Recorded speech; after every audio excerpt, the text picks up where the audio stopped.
ನಮಸ್ಕಾರ. ನಮ್ಮ ಯೋಚನೆ ಮಾಡಿ ಯೂಟ್ಯೂಬ್ ಚಾನಲ್ಗೆ ಸ್ವಾಗತ.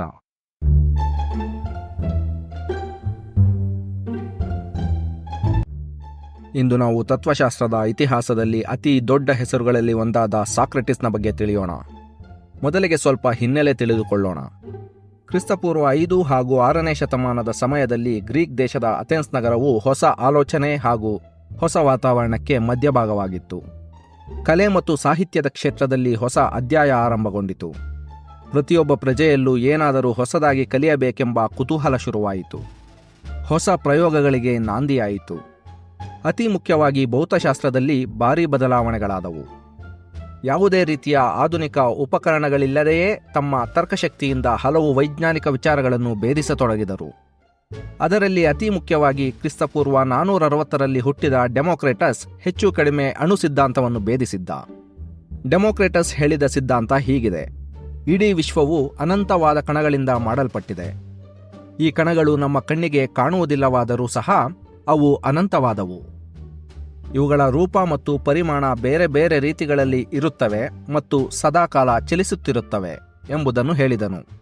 ಡೆಮೋಕ್ರಿಟಸ್ ಇದನ್ನು ಹೇಳಿದ್ದು ಕ್ರಿಸ್ತನಿಗಿಂತ 4 ಶತಮಾನಗಳ ಹಿಂದೆ ಹಾಗೂ ಐನ್ಸ್ಟೈನ್ಗಿಂತ 24 ಶತಮಾನಗಳ ಹಿಂದೆ. ಈತನು ಸಾಮಾನ್ಯನಲ್ಲ. ಆ ಕಾಲದ ಜ್ಞಾನಿಗಳು ಎಷ್ಟೋ ಹೊಸ ಆವಿಷ್ಕಾರಗಳನ್ನು ಮಾಡಿದರೂ ಸಹ ಅವುಗಳನ್ನು ಬರೆದಿಡುವ ಅಭ್ಯಾಸವಿರಲಿಲ್ಲ. ಈ ಜ್ಞಾನವನ್ನು ಕೇವಲ ಇತರರೊಂದಿಗೆ ಚರ್ಚಿಸಲು ಬಳಸುತ್ತಿದ್ದರು.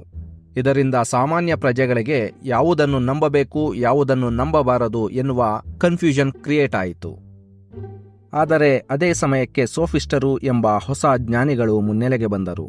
ಇವರ ಕೆಲಸ ಏನೆಂದರೆ, ಜ್ಞಾನ ಸಂಪಾದಿಸುವುದರ ಜೊತೆಗೆ ನಮ್ಮ ರಾಜಕೀಯ ನಾಯಕರು ಪ್ರಯಾಣ ಮಾಡಿದಂತೆ ಪ್ರಯಾಣ ಮಾಡಿ ತಮ್ಮ ಜ್ಞಾನವನ್ನು ಪ್ರಜೆಗಳಿಗೆ ಹಂಚುತ್ತಿದ್ದರು. ಈ ಸೋಫಿಸ್ಟರು ಪ್ರತಿ ಪ್ರಶ್ನೆಗೆ ಹೌದು ಮತ್ತು ಇಲ್ಲ ಎಂಬ 2 ಉತ್ತರ ನೀಡುತ್ತಿದ್ದರು. ಜೊತೆಗೆ ಪ್ರಜೆಗಳಿಗೆ ತಮ್ಮ ಸಮಸ್ಯೆಗಳನ್ನು ತಾವೇ ಪರಿಹರಿಸಿಕೊಳ್ಳಲು ದಾರಿ ತೋರಿಸುವುದಾಗಿ ಹೇಳಿದರು. ಇವರು ನೀಡಿದ ಸಲಹೆಗಳಿಗೆ ಪ್ರಜೆಗಳಿಂದ ಕಾಣಿಕೆಗಳನ್ನೂ ಸಹ ಪಡೆಯುತ್ತಿದ್ದರು. ಸೋಫಿಸ್ಟರ ಪ್ರಕಾರ ಉಚಿತವಾಗಿ ದೊರೆತ ಯಾವುದೇ ವಸ್ತುವಿಗೂ ಗೌರವ ಅಥವಾ ಮಹತ್ವ ಇರುವುದಿಲ್ಲ. ಇವರಿಂದ ಪ್ರಜೆಗಳು ತಮ್ಮ ಕಣ್ಣಿಗೆ ಕಂಡದ್ದನ್ನು ಮಾತ್ರ ನಂಬುತ್ತೇವೆ ಎಂಬ ಧೋರಣೆಗೆ ಬಂದರು. ಆ ಸಮಯಕ್ಕೆ ಸರಿಯಾಗಿ ಸಾಕ್ರೆಟಿಸ್ನ ಜನನವಾಯಿತು. ಸಾಕ್ರೆಟಿಸ್ನ ಜೀವನ ಅಥವಾ ವಿಚಾರಗಳನ್ನು ತಿಳಿಯಲು ಆತನು ಸ್ವತಃ ಬರೆದಿರುವ ಯಾವುದೇ ದಾಖಲೆಗಳಿಲ್ಲ. ಆತನ ವೃದ್ಧಾಪ್ಯ ಜೀವನದ ಕುರಿತು ಸಾಕಷ್ಟು ಬರೆದಿದೆಯಾದರೂ ಬಾಲ್ಯ ಹಾಗೂ ಯೌವನದ ಬಗ್ಗೆ ಹೆಚ್ಚಾದ ಮಾಹಿತಿ ಲಭ್ಯವಿಲ್ಲ. ಇದಕ್ಕೆ ಕಾರಣ ಆ ಕಾಲದ ಅಥೆನ್ಸ್ ನಗರದ ಜನ ಬರೆಯುವ ಅಭ್ಯಾಸ ಇಟ್ಟುಕೊಂಡಿರಲಿಲ್ಲ.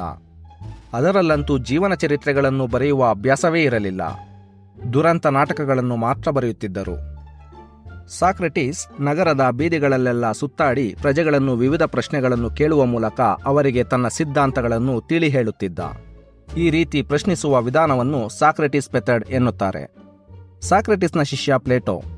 ಈ ಪ್ಲೇಟೋ ಇಲ್ಲವಾಗಿದ್ದರೆ ಸಾಕ್ರೆಟಿಸ್ನ ಮುಕ್ಕಾಲು ಭಾಗ ವಿಚಾರಗಳು ಈ ವಿಶ್ವಕ್ಕೆ ತಿಳಿಯುತ್ತಲೇ ಇರಲಿಲ್ಲ. ಸಾಕ್ರೆಟಿಸ್ ಗ್ರೀಕ್ ದೇಶದ ಅಥೆನ್ಸ್ ನಗರದಲ್ಲಿ ಕ್ರಿಸ್ತಪೂರ್ವ 470ರಲ್ಲಿ ಜನಿಸಿದರು. ತಂದೆ ವಿಗ್ರಹ ಕೆಲಸ ಮಾಡುತ್ತಿದ್ದ. ತಾಯಿ ಆರೋಗ್ಯ ಸಹಾಯಕಿಯಾಗಿದ್ದಳು. ಸಾಕ್ರೆಟಿಸ್ ಇದ್ಯಾವ ಕೆಲಸವನ್ನೂ ಮಾಡಲಿಲ್ಲ. ಯೌವನದ ದಿನಗಳಲ್ಲಿ ಸೇನೆಯಲ್ಲಿ ಕೆಲಸ ಮಾಡಿದ್ದರು ಎನ್ನಲಾಗುತ್ತದೆ. ಆದರೆ ತನ್ನ ಜೀವನದ ವೃದ್ಧಾಪ್ಯದ ದಿನಗಳನ್ನು ಸಾಕ್ರೆಟಿಸ್ ಕಡುಬಡೆತನದಲ್ಲಿ ಕಳೆದರು. ಸಾಕ್ರೆಟಿಸ್ನ ಹೆಂಡತಿ ಕ್ಸಾಂತಿಪೆ. ಅವಳನ್ನು ಸಾಕ್ರೆಟಿಸ್ ಮದುವೆಯಾದದ್ದು ತನ್ನ 50ನೇ ವಯಸ್ಸಿನಲ್ಲಿ. ಹೆಂಡತಿ ಸಾಕ್ರೆಟಿಸ್ಗಿಂತ ವಯಸ್ಸಿನಲ್ಲಿ ಬಹಳ ಚಿಕ್ಕವಳಾಗಿದ್ದಳು.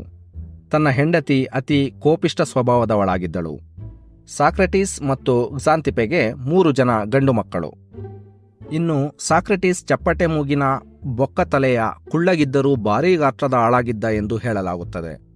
ಆತನು ತೊಟ್ಟ ಬಟ್ಟೆಯನ್ನು ಎಷ್ಟು ದಿನವಾದರೂ ಬದಲಿಸುತ್ತಿರಲಿಲ್ಲ ಹಾಗೂ ಚಪ್ಪಲಿ ಸವೆಯುವವರೆಗೂ ಇಡೀ ಅಥೆನ್ಸ್ ನಗರವನ್ನು ಸುತ್ತುತ್ತಿದ್ದ. ಸಾಕ್ರೆಟಿಸ್ಗೆ ಅತಿಯಾದ ಹಾಸ್ಯ ಪ್ರಜ್ಞೆ ಇತ್ತು.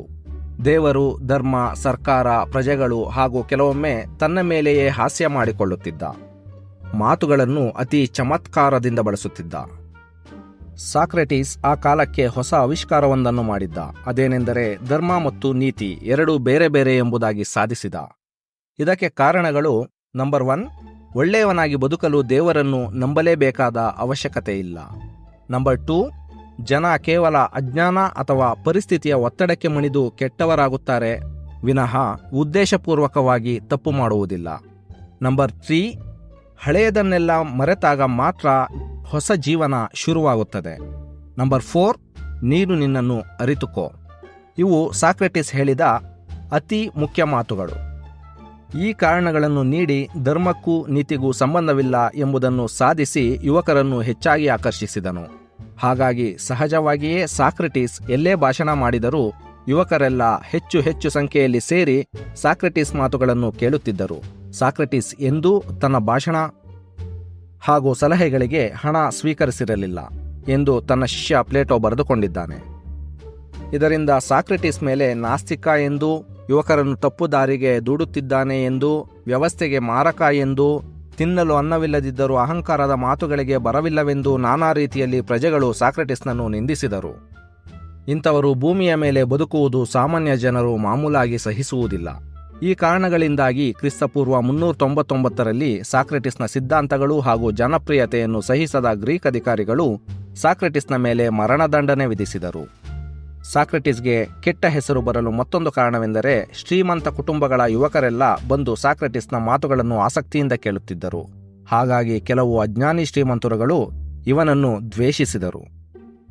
ಸಾಕ್ರೆಟಿಸ್ನನ್ನು ಜೂರಿಯು ಕ್ಷಮಾಪಣೆ ಕೇಳಲು ಆದೇಶಿಸಿತು. ಕ್ಷಮೆ ಕೇಳಿದ್ದರೆ ಸಾಕ್ರೆಟಿಸ್ ಸಾಯದೆ ಬದುಕಬಹುದಿತ್ತು. ಆದರೆ ಸಾಕ್ರೆಟಿಸ್ ಒಪ್ಪಲಿಲ್ಲ.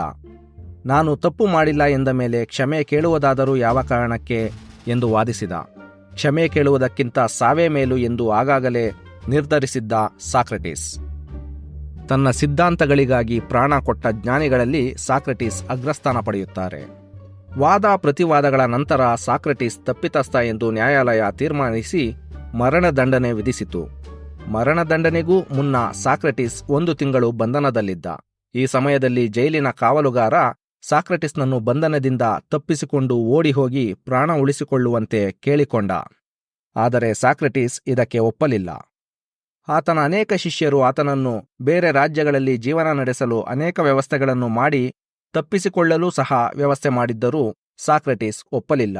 ಸಾಯುವ ಕೊನೆ ದಿನಗಳಲ್ಲೂ ತನಗೆ ಸಾವಿನ ಯಾವುದೇ ಭಯವಿಲ್ಲದೆ ಬದುಕಿದ್ದ ಸಾಕ್ರೆಟಿಸ್ ಕೊನೆಗೆ ಮರಣದಂಡನೆಯ ದಿನ ತನಗೆ ಕೊಟ್ಟ ವಿಷವನ್ನು ವೈನ್ನಂತೆ ಸೇವಿಸಿ ನೆರೆದಿದ್ದ ಶಿಷ್ಯರಿಗೆಲ್ಲ ಕೆಲವು ಪ್ರಮುಖ ಉಪದೇಶಗಳನ್ನು ಮಾಡಿ ಸಾಕ್ರೆಟಿಸ್ ಕೊನೆಯುಸಿರೆಳೆದ. ಸಾಕ್ರೆಟಿಸ್ನ ಹೆಸರು ಇತಿಹಾಸದ ಪುಟಗಳಲ್ಲಿ ಅಮರವಾಯಿತು.